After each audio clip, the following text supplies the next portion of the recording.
Welcome back to the channel, everybody. Thank you so much for joining me and allowing me to continue to be your daily advocate.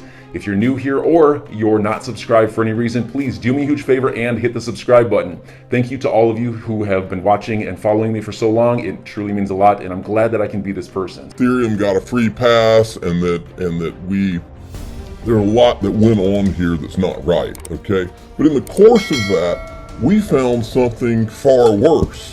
And it's the clip where Joseph Lubin is describing how he's going to help disguise whale purchasers in the Ethereum pre-sale. Well, I decided, because a picture paints 1,000 words, I decided that I would go and try to find a picture of the actual form that goes with his words. And I think I found the actual, I think this is actually from the Ethereum pre-sale. I'm not going to play the whole thing because you've heard the words 1,000 times. I just wanted to play you enough so you could illustrate. What I did is I pinned this at the top of my profile because I think as many people as possible need to see this video so that they can understand just how big the injustice going on with the SEC going after Ripple and ignoring everything that's going on with Ethereum. It's complete upside down world, and I'm going to keep this pinned until we get the level playing field that is all we ever asked for. Watch this. Will there be a limit on the amount that a person could invest in Ethereum? A person can buy. We go to the email part. Several million US dollars worth. Then you can do that for multiple entities. We will ask for real-world identities in form of email addresses so that we can make sure that everything is smoothly the way through the process. But we won't be required. So there you go. All they needed was an email address. Who were the disguised whales in the Ethereum ICO? Now, I don't think I played this one for you the other day, but I've told you 1,000 times, I'm an investor on the Link2 platform, but probably my largest investment is in Link2 shares themselves. Last time I looked, they were at $3. Well, this is a great video that Ray Fuentes from Link2 put up where he tells you a little bit about Link2. And because what I think they're doing is revolutionary. Watch this. Hey, what's going on, family and friends? Ray Fuentes here, community manager at Link2. Just living the Link2 dream. Link2 is a leader in liquidity in the private sector, providing accredited investors access to affordable investment opportunities in the world's top unicorns. Founders, VCs, and employees can realize early returns without waiting for an IPO or trade sale. Link2's technology-enabled platform is democratizing the private market for accredited investors the same way Schwab and Fidelity made listed equities trading accessible to investors. Link2 boasts a strong portfolio of technology unicorns, which include companies like Ripple, Varo, Impossible Foods, Octoro, Whoop, and Kraken. Members have seen a strong return on investments to date, with 10 out of the 26 portfolio companies added in the past year having exited or in the exit process. Link2 is absolutely dominating its product market, so please don't miss out on investing in Link2, or at least before the price is out of reach. Thanks for tuning in. Love you mucho. See ya. That guy's got a pleasing personality. He's actually kind of relaxing to watch. So right now they do have some Link2. Yeah, it's at $3 on the platform. Go check it out, linqto.com.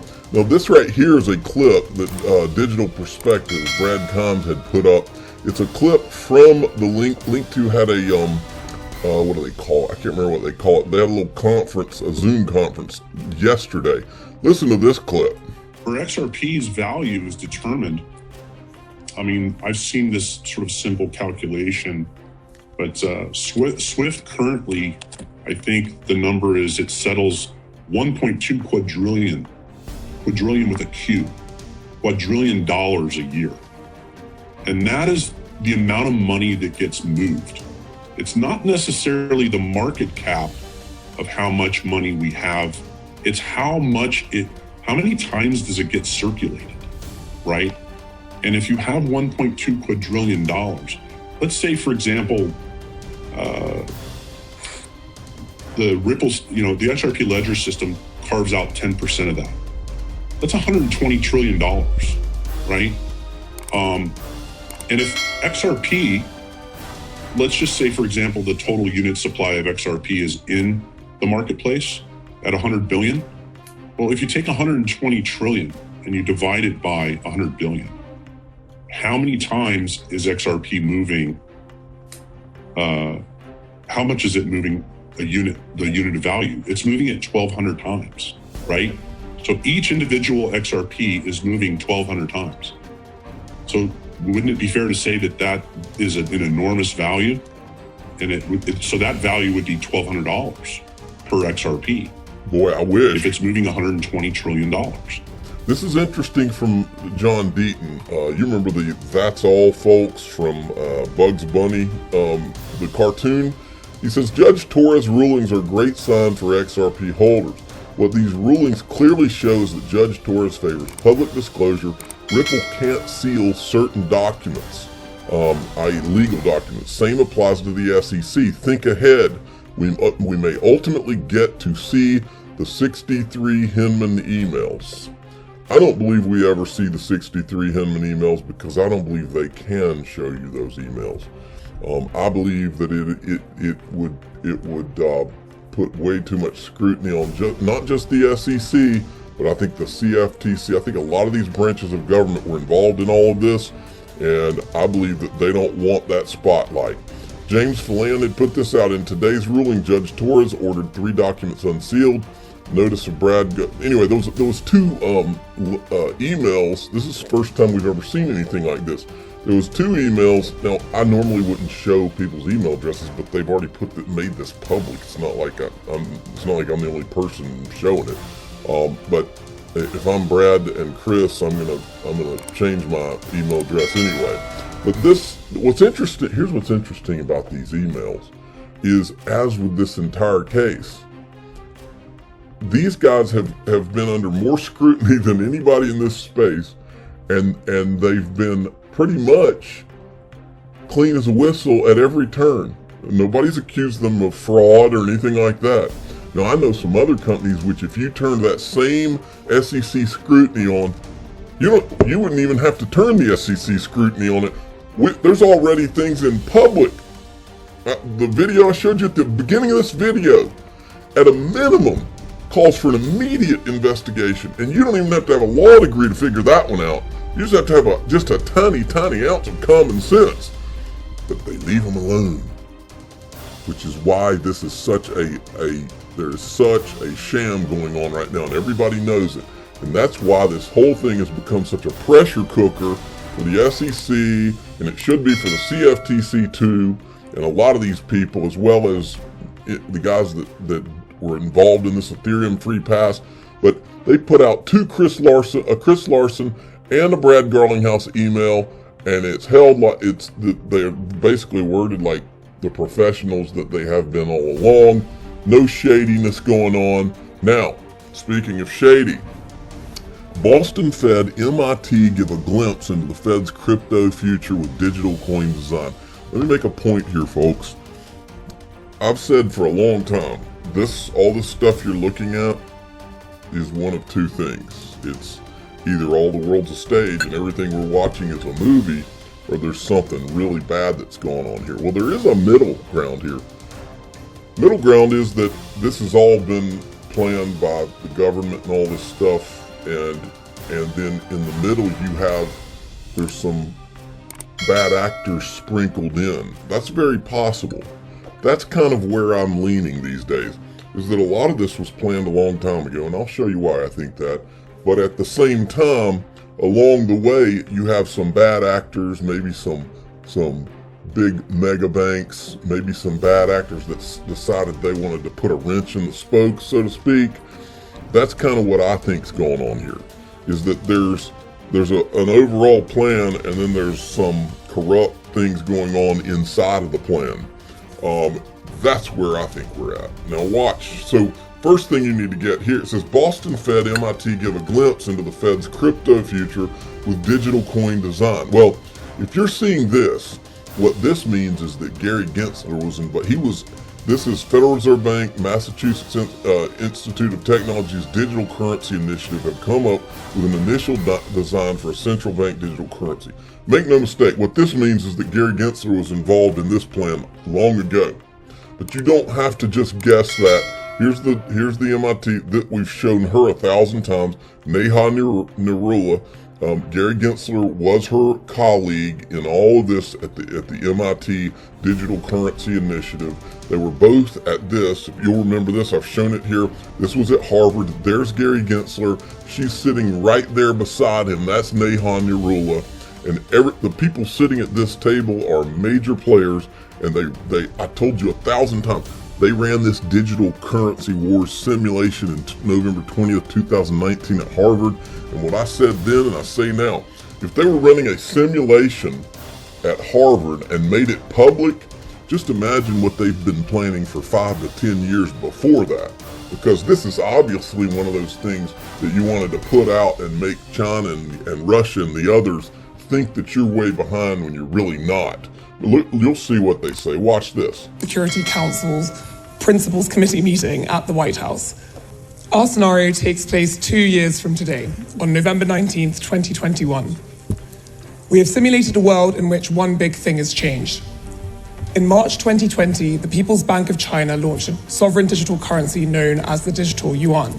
We're hearing reports that North Korea may be using China's digital yuan currency to evade sanctions and purchase weapons. So in other words, my point is, if they were doing a simulation of this and putting it out in public, then you just think about what they were doing behind the scenes for the 5, 10, maybe 30 years before that.